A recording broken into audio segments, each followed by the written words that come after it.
Good morning बच्चों। आज शिक्षक दिवस के अवसर पर मैं आप लोगों को कुछ देकर, कुछ पढ़ाकर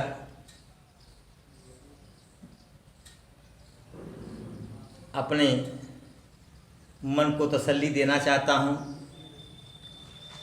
और आज जो कुछ पढ़ा रहा हूं उसको आप शिक्षक दिवस का उपहार समझें।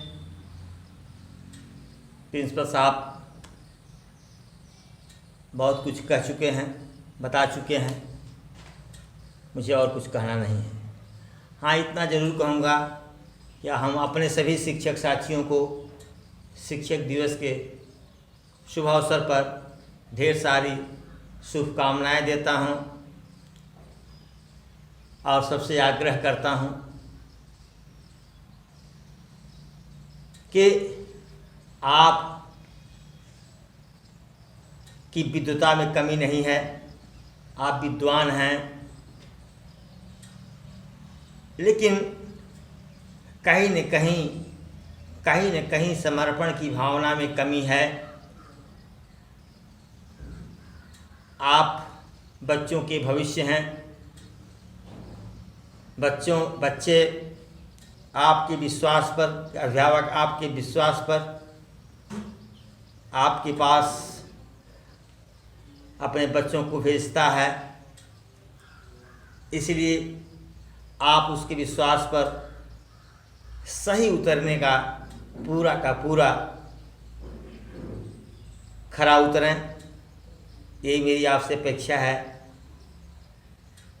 इसी के साथ बच्चों, आप अपना उपहार लें। Class 10 physics chapter 6 intro part 2।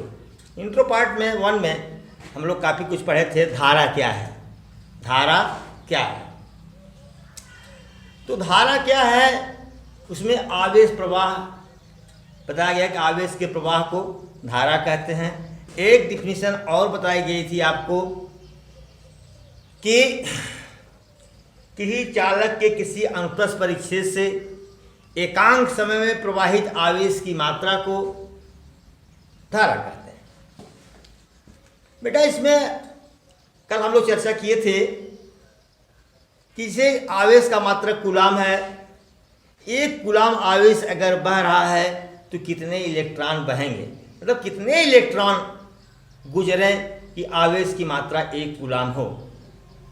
ठीक है, जैसे आपको पता है कि और परिमाण ले रहा हूं, चेन्नई 1.6 इंटू 10⁻⁻19 कूलाम बराबर कितना, 1 इलेक्ट्रॉन। ध्यान दो पहले, 1 इलेक्ट्रॉन। ठीक, अगर 1 इलेक्ट्रॉन प्रवाहित हो रहा है तो इतना आवेश प्रवाहित हो रहा है, तो 1 कूलाम आवेश बराबर ज्यादा है, एक ज्यादा है इससे ना, -19, मतलब 106 बटे 1 क्या गया, 19 जीरो। कितना, 19 जीरो। इसका मान तो 1 से बहुत कम हो जाएगा ना। 1 ज्यादा है, ज्यादा के लिए गुणा होता है। लेकिन अगर संख्या का मान 1 से कम है तो ज्यादा के लिए भाग, कम के लिए गुणा, ऐसा होता है। तो 1/1.6 इंटू 10⁻⁻19 इलेक्ट्रॉन। चलिए, यहाँ पॉइंट लगा हुआ है, ऊपर जो हम 1.0 लिख सकते हैं अपॉन 1.6, ये ऊपर जाएगा तो 10⁻+19 हो जाएगा। चलो, 10/16 गुणे 10 घाते 19, 2 × 16, 2 × 25 10, 5/8 गुणे 10 घाते 19। अब 5 में हम 8 का भाग देते हैं। 8 0 में 0, 5 डेसिमल ऊपर 0, 8 × 48, 2 0, 8 दूनी 16, 4 0, 8 25 40। ये बराबर कितना हुआ, 0.625 इंटू 10 पावर 19। ठीक है, अगर इसको वैज्ञानिक विधि से लिखें, दशमलव यहाँ लगाना पड़ेगा, यानी 10 का गुणा करना पड़ेगा। किसका? 10 का गुणा। तो अगर 10 का गुणा कर देते हैं तो 6.25 हो जाएगा। 10 का भाग भी देना पड़ेगा, गुणे 10 घाते 19। अब बेटा एक घात घट जाएगी, यानी 6.25 गुणे 10 घाते 18 इलेक्ट्रॉन, यानी 6.25 गुणे 10 घाते 18 इलेक्ट्रॉन जब प्रवाहित होंगे तो आवेश कितना बहेगा? 1 कूलाम। कितना बहेगा? 1 कूलाम।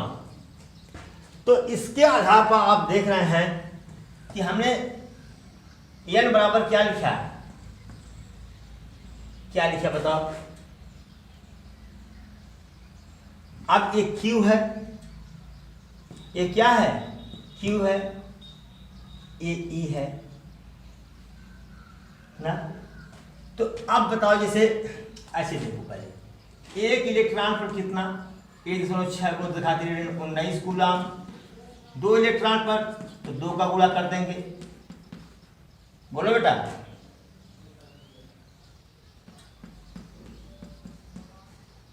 अगर 3 इलेक्ट्रॉन बहेंगे तब 3 का गुणा करेंगे, 1.6 गुणे 10 घात 19।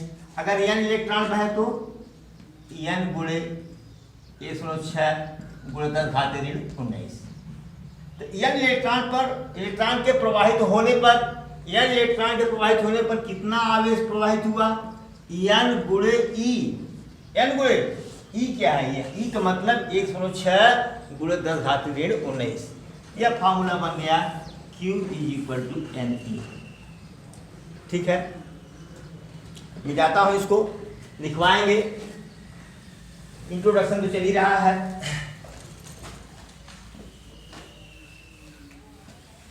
अब आइए नेताजी से, बड़े नेता से मुलाकात करवाएं।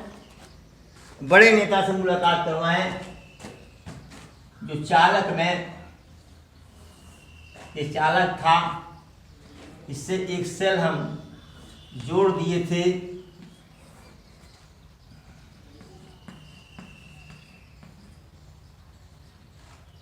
एक इलेक्ट्रॉन बेचारा यहाँ से चला, यहाँ टकराया, फिर यहाँ टकराया, यहाँ टकराया, यहाँ टकराया, यहाँ टकराया, यहाँ टकराया, यहाँ टकराया, ऐसे निकला। चर्चा हुई थी उस दिन। ये प्लस है, ये माइनस है, रास्ता इसका यही होगा। ऋणात्मक इलेक्ट्रॉन धन टर्मिनल की तरफ आएगा, बताया गया था ये सब पहले वीडियो में आपको, क्योंकि ये प्रत्याशित करेगा, ये प्लस टर्मिनल आकर्षित करेगा, बताया गया था आपको।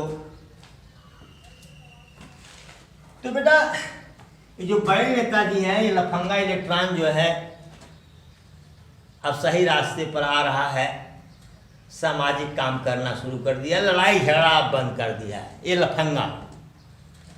लेकिन वही लफंगा तो है ही है, अंदर से कहीं न कहीं कुछ न कुछ तो है ही। ये नेताजी करते क्या, जरा देखो, बड़े नेता जरा देखो, ऐसे को समझना है हमको। जब इलेक्ट्रॉन प्रवाहित होते रहते हैं, जब इलेक्ट्रॉन क्या होते हैं? प्रवाहित होते रहते हैं, तो ये बार बार अणुओं, परमाणुओं या आयनों से टकराते रहते हैं। क्या होता है? जब आवेश प्रवाहित होते रहते हैं तो ये बार बार अणुओं, परमाणुओं एवं आयनों से टकराते रहते हैं। टकराने के कारण क्या होता है? इनके गति में बाधा उत्पन्न होती है। अब आप ही बताओ, जब साइकिल चलाते हो या बाइक चलाते हो तो जहाँ ब्रेकर होता है वहाँ स्पीड कम करते हो कि नहीं? और फिर स्पीड को बढ़ाने के लिए अगर साइकिल चला रहे हो तो ज़्यादा बल लगाना पड़ता है। मोटरसाइकिल चला रहे हो तो गियर बदलना पड़ता, टॉप गियर में फिर उठाना शुरू किया तो गाड़ी भस करना शुरू कर दे। समझ में आ रहा होगा आपको?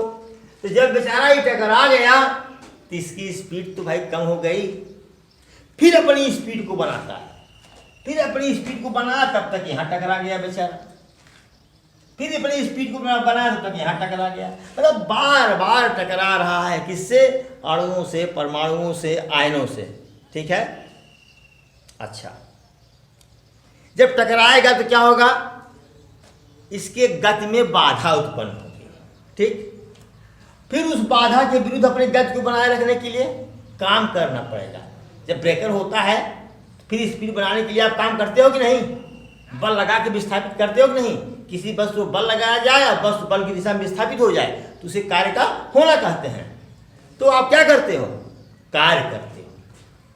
ठीक है। तो अब ये इलेक्ट्रॉन जो कार्य कर रहे हैं उसको क्या बोलते हैं? विभवांतर।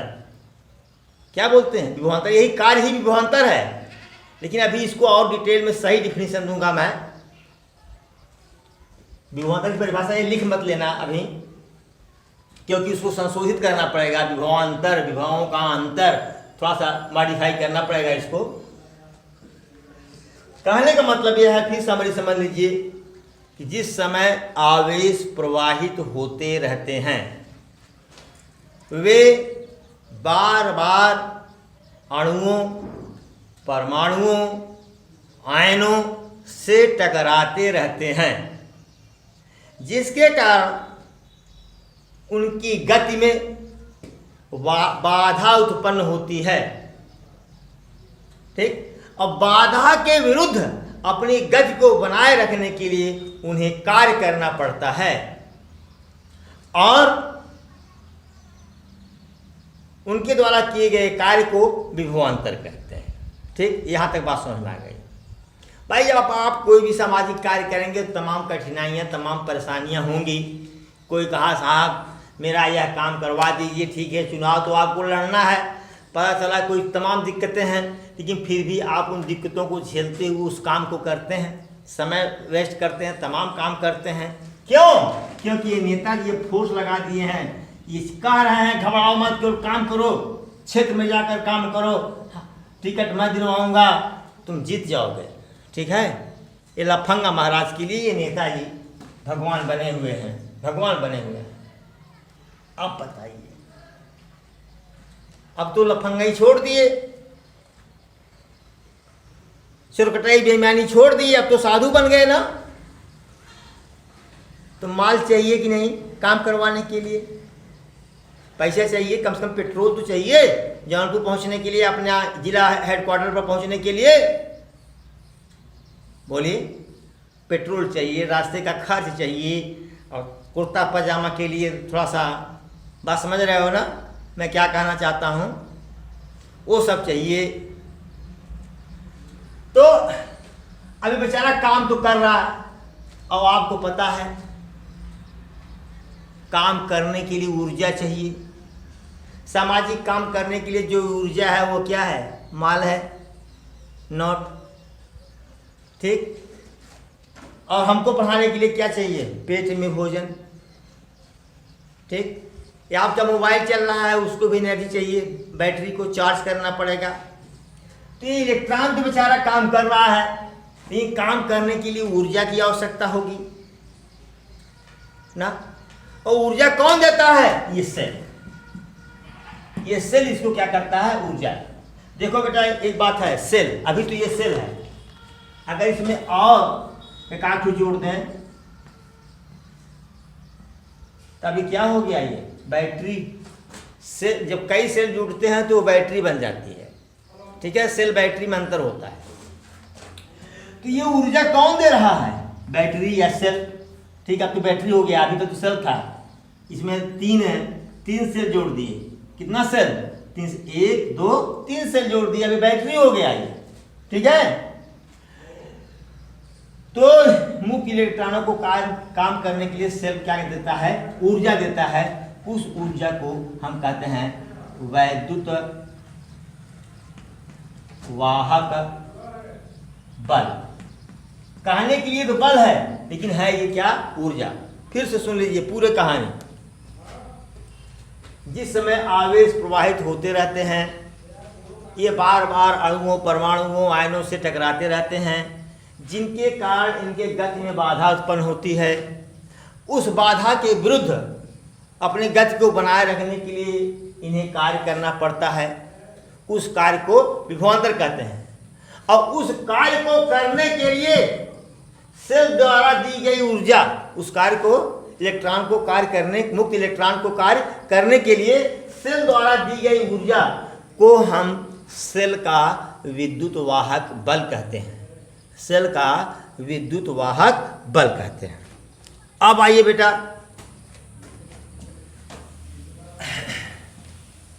विभवांतर को समझते हैं फिर से। जैसे मान लीजिए आप कई यहां बल जोड़े हैं, यहां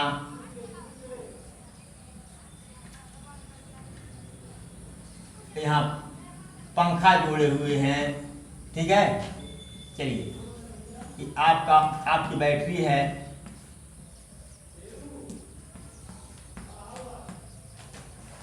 ठीक है। ये क्या कर रहा है, जो तार के अंदर जो मुक्त इलेक्ट्रॉन है इनको ऊर्जा दे रहा है, और ये ऊर्जा पा के क्या कर रहे हैं बेचारे, इधर से निकल करके ऋण टर्मिनल से फिर घूमते घूमते, फिर इसमें से घूमते घूमते बेचारे धन टर्मिनल की तरफ पहुंच रहे हैं। ये मुक्त इलेक्ट्रॉन का बहाना है, जो धारा है, तो बताए थे लड़ाई झगड़ा के बारे में। अब किसी ने कह दिया कि साहब ए और बी के बीच का विभवांतर क्या है। देखो बेटा, एक बात बताऊं, आगे बताऊंगा। अगर इलेक्ट्रॉन इधर बह रहे हैं, इलेक्ट्रॉन इधर बह रहे हैं, तो धारा इसकी विपरीत दिशा में बहती है, आई करंट, ठीक है। बोलो बेटा,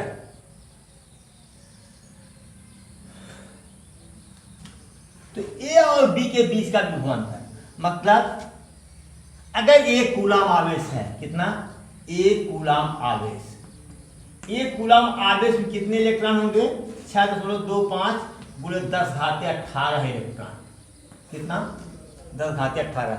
चाहे एक कूलाम आवेश कहिए, चाहे 6.25 गुणे 10⁻18 मुक्त इलेक्ट्रॉन या प्रोटॉन कहिए।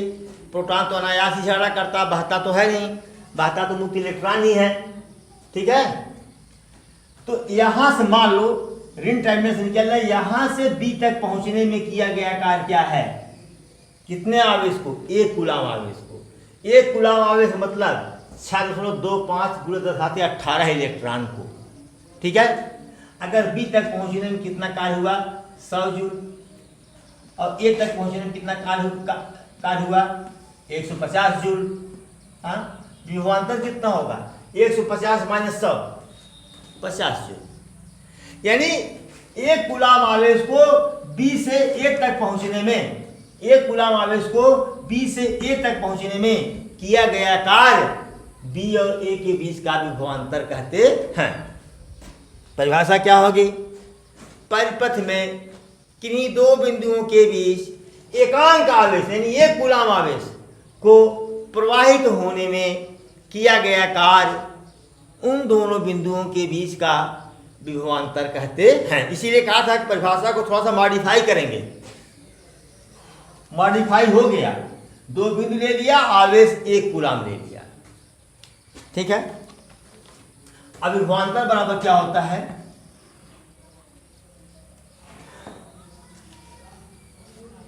विभवांतर बराबर